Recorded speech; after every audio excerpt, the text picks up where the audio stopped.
Hi, and welcome to another Smaulgld live stream. Today is Thursday, July 19th, 2018. And today we're going to ask the very, very important question. Where were you on July 16th, 2018? But before we get into the big question of the day, let's find out the big news of the day. Let's take a look first at the gold and silver markets. So gold started the day off at about 12.28, and then it fell all the way down to about 12.12. And then sometime in the middle of the day it surged and it was actually up maybe about $4 or $5, and gold was up $4 or $5 to about 12.28. And what happened, I believe, the reason that the gold spiked in the middle of the day is Donald Trump was talking, I think, to CNBC, and he mentioned that he was not happy that the Fed was raising rates. Took him a while to get to this, but under his watch, the Federal Reserve has raised interest rates a number of times. Now remember, when Obama was president, they weren't really raising rates at all. I think they raised them once in 2015. That was it. And then they raised interest rates at the end of 2016, and they've went through a series of interest rates in 2017 and also in 2018. So gold went up a bit and then it fell back down and it closed essentially flat.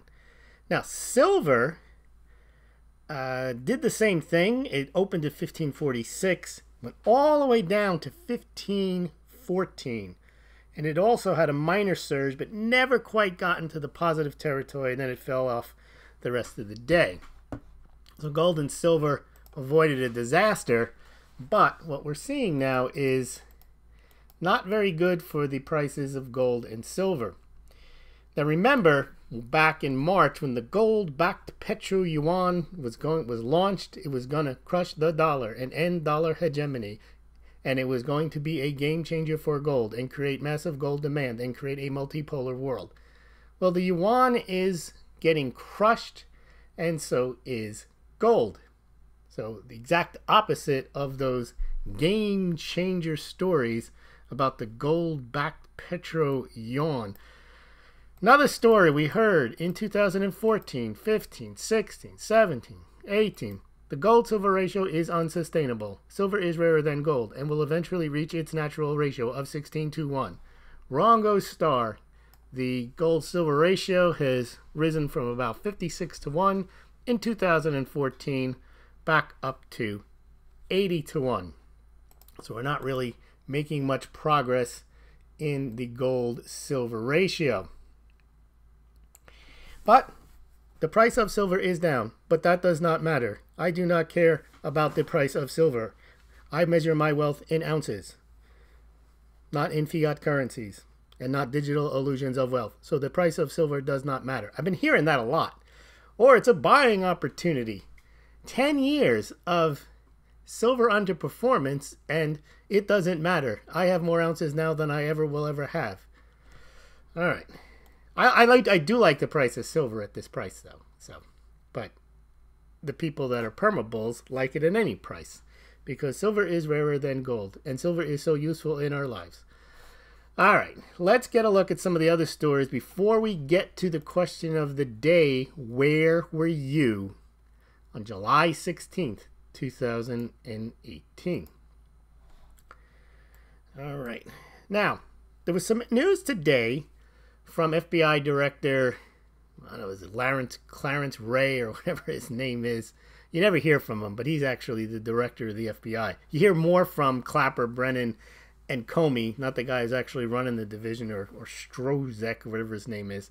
But today, FBI Director came out and he said that Mueller's not on a witch hunt, and But he also said that Chinese espionage is more significant spy threat facing the U.S. than Russia, which is very interesting because China has actually hacked into the infrastructure of the United States and many of the departments.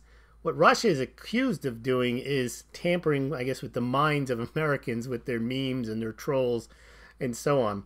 But Christopher Wray also was making it clear that there's a difference between Russian tampering with the election and then collusion with Trump. So he said it's not a witch hunt. Yes, it's not a witch hunt with respect to tracking down Russians, but it is a witch hunt if there's no evidence of collusion, if it involves Trump. And I think a lot of people are having trouble with that on purpose. The anti-Trump crowd is creating that they're one and of the same thing. That Russian interference means Trump was involved. Russian interference in the election means Trump's involved. And all the headlines say that. So Sean Spicer used to, I think he was the spokesman for the president. I think he had Sarah Huckabee, whatever her name is, her job. And he said that the Mueller investigation also is not a witch hunt. And he said, I think it's very important to be clear that Russia meddled in our election. And then he added, and there's no evidence of collusion. So basically, again, that's no witch hunt vis-a-vis Russian actors, meaning it is not a witch hunt. It's an actual legitimate investigation. But there is a witch hunt against Trump. And you know why that's true, because if they were only concerned about Russian interference in the election, they never would have planted spies in the Trump campaign. They would have told him about it. They would have come forward with it. They would be currently investigating all the campaigns, not to see if they were guilty, but to find out how the Russians may have tried to infiltrate each and every one of the Bernie Sanders campaign, the Hillary Clinton campaign, the Jill Stein campaign, and the Trump campaign. It's because if it's supposedly a counterintelligence probe, it's focused as if it involves Trump, not it involves the Russians who tried to interfere with the election, which, by the way, they've been doing for years, and not just elections, but education and the State Department. You can read spy novels, all based on fact, but they're fiction, on how Russian spies infiltrate all levels, especially during the Soviet period, all levels of the government. It's not just trying to rig an election with internet trolls. Now, Donald Trump put out a thing today. It came out from Fox News, but Trump has recognized Russian meddling, and he says he's said it many times. He has said it many times. He's also mentioned that it's not just Russia that tries it, that a lot of parties do it. But of course, they want him to deny it because they're saying that he's denying it because he's involved in that Russian meddling. And it seems hard to understand, but there is not really hard to understand. There's a difference between Russian meddling in elections in the United States and Russians colluding with Trump to do so. Another thing that happened today was big news in the morning was New York State is opening a tax law probe into the Trump Foundation. They passed on looking into the Clinton Foundation, but they're definitely going to take a look at that Trump Foundation. All right. Also, they're still continuing with the treason talk. Senator Blumenthal said we're in a 9/11 level national emergency because our country is under attack. This is Senator Richard Blumenthal of Connecticut, and he and Adam Schiff wanted to subpoena Trump's Putin meeting translator because Trump went in there. He didn't have Bolton, he didn't have his retinue, he didn't have anyone with him, and he was probably making deals with the Russians, and they're colluding together. And Adam Schiff said President Trump's performance was the most damaging and shameful surrender of American values and interest in modern history. And they tried to get the translator subpoenaed, but they got voted down. But Blumenthal added that this is a 9/11 level national emergency, country under attack. This is from the guy who said he was in the Vietnam War as a soldier, and he wasn't. And many times he repeated it. When we returned, we saw nothing like this. We learned something important since the days that I served in Vietnam. I don't know how the guy's still elected. I mean, that's not an oversight. You can't misremember that you weren't in Vietnam and that you were not in combat, and then to use political points, walk around talking about my days in Nam. Well, it continues. Joy Behar, referring to Trump's summit with Putin as Pearl Harbor. It's the equivalent of Pearl Harbor. It rises to the level of treason. Gary Kasparov. Now, this is a guy who's a chess player. He said this is the darkest hour in the history of the American presidency. Let me know if you can think of any competition. One that came to my mind is get your eyes off the chessboard. Darker things have happened than a press conference between Trump and Putin. With respect to Russia, try FDR signing over half of Europe, Eastern Europe, to Uncle Joe Stalin. It just continues and continues with Lawrence Tribe. This guy is supposed to be some Harvard law professor, respected, that this was as severe as the events of 9/11. Never-ending, continuing Watergate prosecutor saying Trump's summit will live in infamy like Pearl Harbor, Kristallnacht, and then she couldn't figure out what else was bad, so she said it's like 9/11, just Cuban Missile Crisis she mentioned, Watergate. So what Trump did by having this meeting with Putin was all of the above: Watergate, 9/11, Cuban Missile Crisis, Pearl Harbor, Kristallnacht. And she isn't the only one. We've just seen, we have senators, congressmen, chess players, former prosecutors. Well, now you have former FBI Director James Comey. An American president stood on foreign soil next to a murderous, lying thug and refused to back his country. This is the worst day. Unbelievable what they're doing here. CIA Director Brennan, treason. Trump's press conference rises and exceeds the thresholds of crimes and misdemeanors. It is nothing short of treasonous. Not only were Trump's convicts imbecilic, he's wholly in the pocket of Putin. So now you have the former FBI director, and you wonder why Trump doesn't want to trust their conclusions from the, quote, intelligence community when they're 100% partisan. That's the head of the former head of the CIA, and Brennan, the former head of the FBI, Comey. Then you have this guy, Eric Swalwell, who is a California congressman. FDR didn't meet with the Japanese after Pearl Harbor. George Herbert Walker Bush didn't meet with Saddam Hussein after Iraq invaded Kuwait. And George W. Bush didn't meet with bin Laden after 9/11. So tell me, why does Trump meet with Vladimir Putin? Now, interesting, he said that 2 days before. Did we give up after the Germans bombed Pearl Harbor? So this guy was talking about this relationship to Pearl Harbor and 9/11 on July 14th. Now back to the question, where were you on July 16th, 2018? Now I asked this question on Twitter. And the question was, where were you on July 16th, 2018? And the responses were that you could give were, I don't remember, and why do you ask?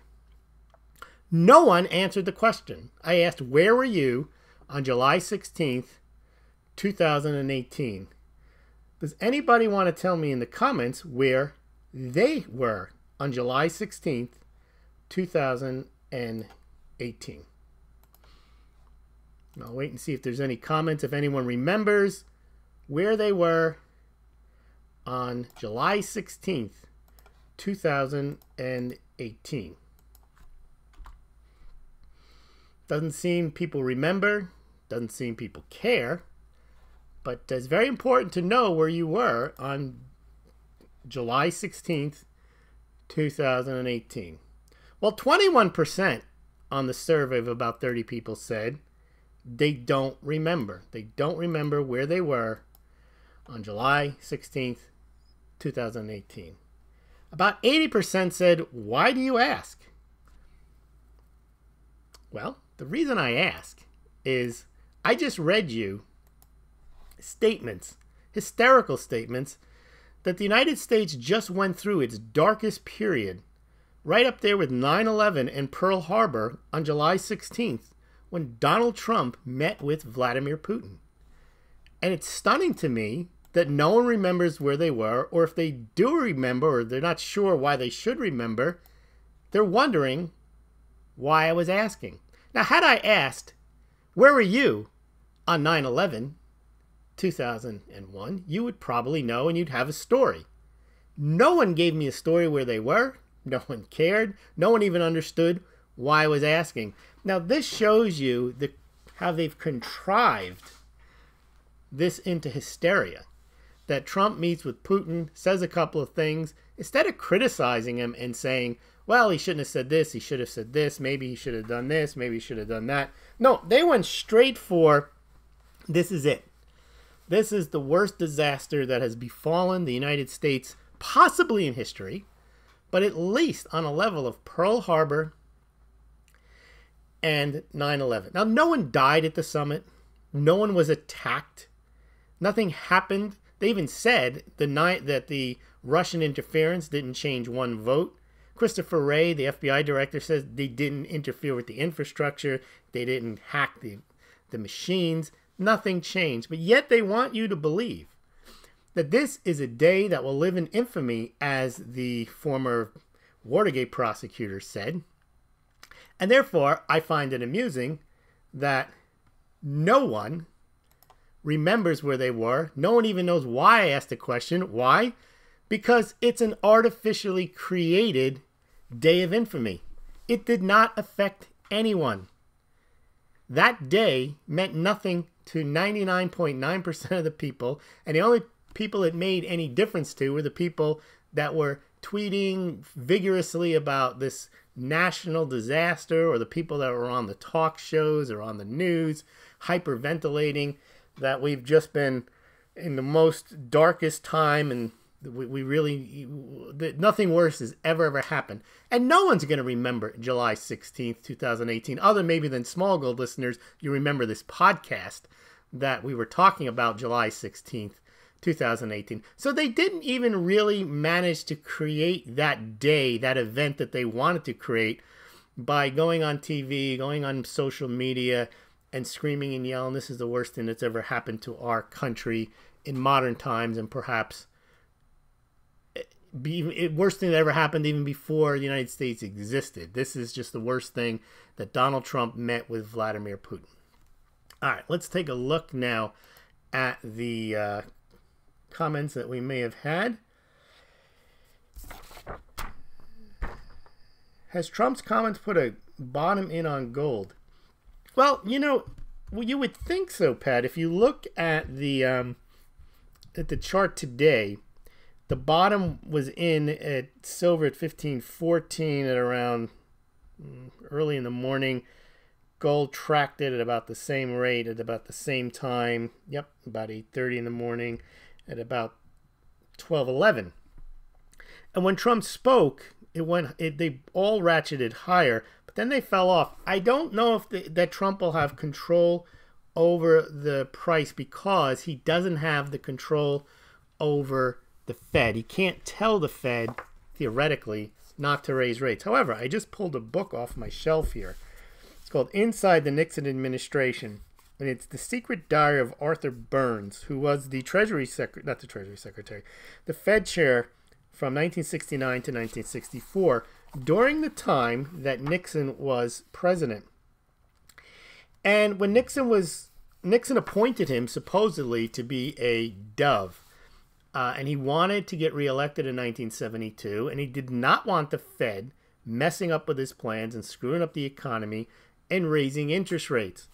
And Burns, when you read his diary, which I have read, he comes into the federal chairmanship with all the wide-eyed, I'm going to do good, and I'm a respected economist, and the Fed is independent. And Nixon basically took him in the office and said, don't even think about it. And from then on, Burns was hesitant. So a lot of people try to say the Fed does what it wants. It does whatever it wants. And maybe they do now, but back then, Nixon was able to keep him in line because they are political appointees.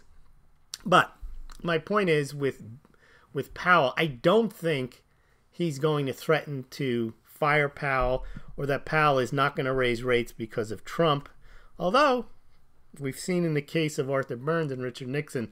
So you say, I'm thinking we'll still fall to 11,700, maybe even 1,100. Yeah, I don't think Trump will put the floor in. If it's going to go to 1,100, it's going to go to 1,100. I don't think it's going to stop. Guten Abend, mein Herr. Who's that for, Annabelle? I agree, Ray, that China's a true threat. Well, and it is true. They're a true threat not just as political adversaries, but also as geopolitical and also for economics. But given that China truly is a bigger foe and has done things worse probably than Russia, you would think that they would have said meeting with President Xi of China was treason. No, they need, the whole thing is a farce because they just want it to be Russia, because Russia's the story they've concocted to say that Trump's in bed with Putin. And also the left likes China now. They used to like Russia when it was the Soviet Union, but now China is the big standard bearer for all of the social credit scoring and all the top-down government control of the economy type of thing. It won't be long until Bernie Sanders and Elizabeth Warren start praising China. They'll give up on their Venezuelan concept and they'll start saying China is the model. I believe the so-called shadow government, says Pad, still have way more power than Trump can overcome. That's probably true. I think he's battled them more than they expected him to be able to, and I think they thought they'd be able to dispense with him. But this reaction, it was a coordinated reaction that what he had done was equivalent to 9/11 and Pearl Harbor. Because to an average person with a brain, it's not. Your life did not change 3 days ago, 4 days ago. July 16th, nothing happened to you. The idea that when you wake up in the morning, you're worried about Russians, Americans are not worried about Russians. They're worried about their jobs. They may be worried about their environment. A lot of things you can worry about, but Russians are probably not it. And they try to make it out to be that is your number one thing that you should be worried about. And the comment I read to you from the guy, his name was Shawa. He's a guy from California. His name was Smaulgld. He was also in favor of subpoenaing the Russian translator for Trump to see if he made any side deals. He said this stuff is all coordinated. His tweet was on July 14th, 2 days earlier. He threw out the Pearl Harbor, the Kuwait, the 9/11. He threw all those out there, and then like on cue, as soon as on the 16th, the press conference is over, all you hear is treason, 9/11, Pearl Harbor, 9/11, darkest days in America, and to make it even more obvious, you didn't just have the media doing it. New York Times, Washington Post, CNN, MSNBC. You actually had the former FBI and former CIA directors adding to the chorus, and Brennan actually works for CNN now. So it's fairly obvious they're not hiding the fact that they're all out for Trump. And they all created this narrative. The problem with it is, it's just like when they try to do memes, they're not good at it. You really can't expect. Morning Joe was on TV talking about this big sellout of our country. No treaty was signed. No shots were fired. And what did they expect Trump to do? Go up to Putin and say, cut it out. And then punch him in the face? And that would have pleased him? The whole point they were against Trump in the first place was he didn't have any finesse and he was just going to go piss everyone off like he did in Europe. And I guess they wanted him to do the same. They didn't want him to do anything. Whatever he did, they had a plan in place to make it sound like he had failed. He had done the worst thing because he had already. You saw what they did when he went to North Korea. That was a disaster too. Now Putin is a disaster. Anytime he meets with someone, it's a disaster. He cannot succeed even if he does succeed. They won't allow him to succeed. They want you to think. Let's say that the Russian. Next time, supposedly Trump is supposed to meet with Putin. the next time they meet, he gets damages, or he gets something, or some commitment, or some way to check that they don't interfere with the election. And they sign some nuclear proliferation treaty, whatever it is. They will not give him any credit for that whatsoever. He has to fail, and that's the obvious part of all this. All right. Let's see. Shark Air is in the house. The New World Order has stated they're moving to China for centuries. In fact, they've been there for more than 500 years. All right.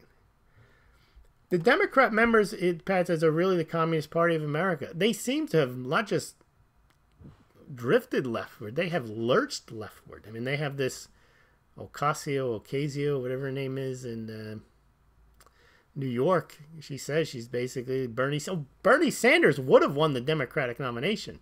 And he basically is he's a social democrat, whatever the difference is. Democratic socialist. He's not a socialist, he's a democratic socialist. But that's what Chavez called himself, a democratic socialist.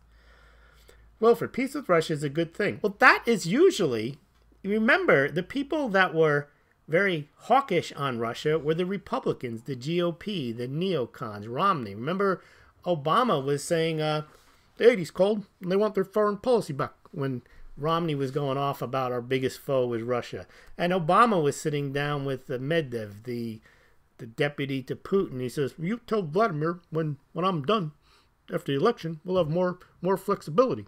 And he was basically colluding with Russia to give away United States nuclear capabilities. He wanted to reduce the capabilities.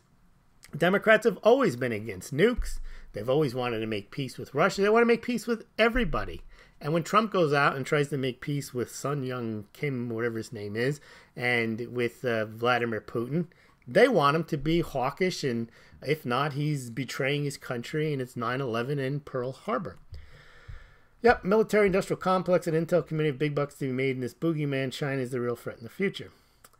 Annabelle, I was always disgusted with the West abandonment of Eastern Europe post-WW2. Now, that was a sellout. If you think about anything that was a sellout, that was the biggest sellout of all, because the United States and Russia both, quote, won the war against Germany. Now, there was an argument that the Russians did take the brunt of the Nazi war machine because they had been invaded, whereas the United States was not invaded other than the attack on Pearl Harbor.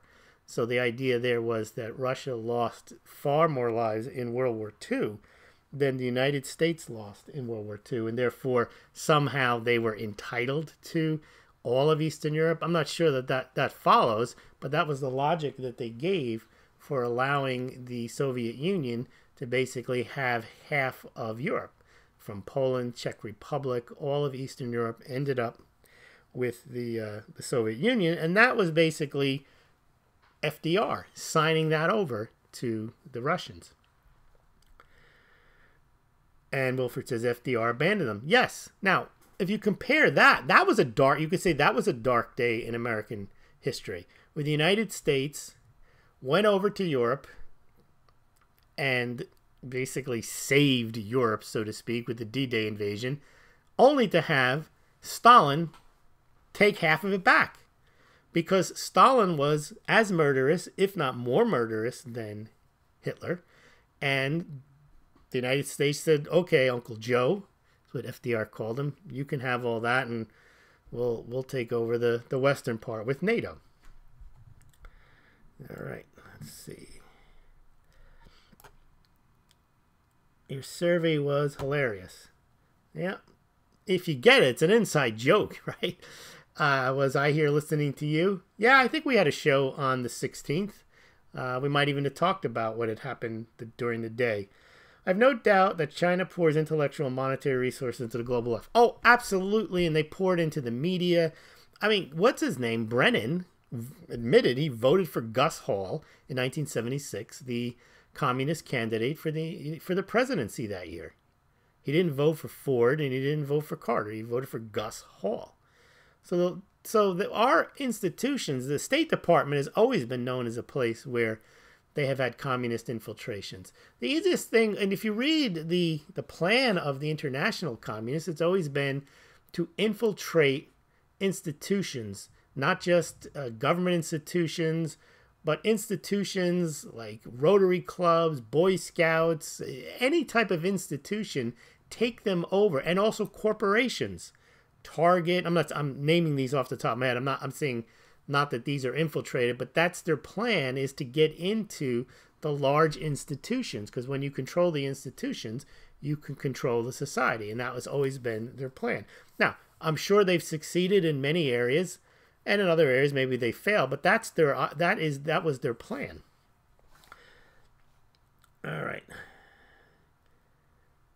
Let's see what other comments we have here. All people behind fake Russian collusion, false flag, chemical attack, serious sabotage, Brexit, nefarious, Clinton activities, and more, says Pad. S, new visitor here. Trump today to Fed equals don't like interest rate hikes. Immediately the dollar went down and gold went up. Trump owns gold. Well, he does own gold. In fact, in 2011, I believe,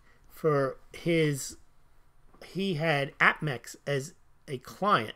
And APMEX, which is a bullion dealer, they're from, I think, Oklahoma. They were going to open an office. They did open an office in one of Trump's buildings in New York, and he took, instead of the $1 million security deposit, he took it in gold. And there's pictures of him holding it. Yeah, I don't know. We talked about this earlier with Pad S, that I'm not sure that will have a long-term effect on the gold price, whether Trump really can put the kibosh on Powell to stop the interest rate hikes, but we'll see. Okay, very close. FDR is a full-blown well, if you think about it, you had in World War II, Pat is saying FDR was a full-blown communist. Look at his staff. Yes, he did have, I think his vice president, I forgot his name, and he also was, I think he was, I don't know if he was a communist, but yes, look at the social programs, the education reformer and FDR. FDR instituted one of the largest takeovers of government, or just expansion of government, and he used the Great Depression as a way of putting forward that plan. Augusta Broken, where was I yesterday? No idea. Oh, never mind, years ago. Yes, well, you missed one of the darkest days in American history while the United States was under attack from a treasonous president on July 16th, 2018. All right, well, that looks like all the questions we have. I want to thank everybody. By the way, the first round of mugs have gone out. I've got notification. They have received them. I've seen some pictures now of people using their mugs. So if you're interested in buying one of the Smaulgld mugs, please do so. We have them in the Smaulgld Super Classic, which is what you see on your screen. If you go over now to the Smaulgld website, you can order yourself one of those. And then we also have the Smaulgld Classic. Now, some people don't like or they prefer just the Smaulgld look without the red handle and the red inside. I prefer the Smaulgld Super Classic, but some people like the Smaulgld Classic, so please go check those out. Thank you, everyone, for listening, and please join me each and every evening at this time at 8 o'clock on YouTube when we go through the events of the day. Thank you very much.